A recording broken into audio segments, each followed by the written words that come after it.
রমাজান মাসে দুটি সময়ে আল্লাহ তাআলা বান্দার দোয়াকে কবুল করে। বলেন তো কয়টা সময়? দুইটা। এই দুইটা সময় হচ্ছে এমন একটা সময় যে সময় বান্দার দোয়া করতে দেরি হয়, দোয়া কবুল হতে দেরি হয় না। সুবহানাল্লাহ পড়ে। এটা অনেক দামি একটা সময়। নাম্বার 1 সময় রমাজান মাসে তো আমরা সাহারি খেতে অলওয়েজ উঠি, এটা আমাদের মিস খুবই কম হয়। তো যেহেতু আমরা সাহারি খেতে উঠে গিয়েছি, আমরা ট্রাই করব ওযু করে তাহাজ্জুদটা পড়ার জন্য। বেশি না, আপনি 2 রাকাত পড়েন বা 4 রাকাত পড়েন বা 6 রাকাত পড়েন, যা হয় কিন্তু পড়েন।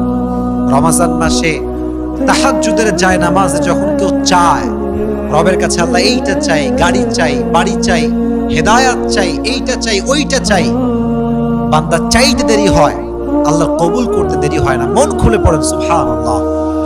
এজন্য 1 নাম্বার, আমরা তাহাজ্জুদটা মিস করব না। তাহাজ্জুদের সময় আল্লাহর কাছে বারবার আমাদের চাওয়া পাওয়াগুলো আমরা চাইতে থাকবো। রাজি আছেন তো ইনশাআল্লাহ?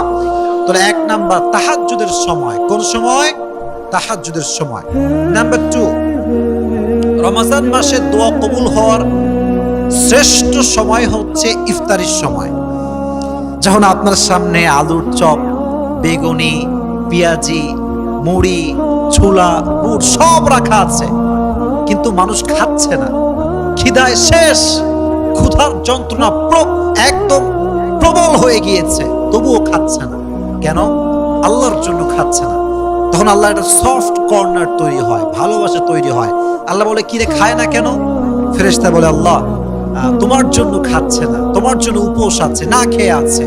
তো এটা হচ্ছে একটা মুখ্যম সময়। ইফতারির সামনে রেখে যে বান্দা দোয়া করতে পারে, তার দোয়া আরশে আজিমে গিয়ে নক করে, সুবহানাল্লাহ পড়ে। এই জন্য কলিজার ভাইয়েরা, ইফতারির সামনে রেখে মোবাইল ফোন নয়, ফেসবুক নয়, হোয়াটসঅ্যাপ নয়, মেসেঞ্জার নয়, জাস্ট মনে মনে জিকির করবেন। আর জাস্ট ইফতারের কিছুক্ষণ পূর্বে 2 হাত তুলে রবের কাছে দোয়া করবেন।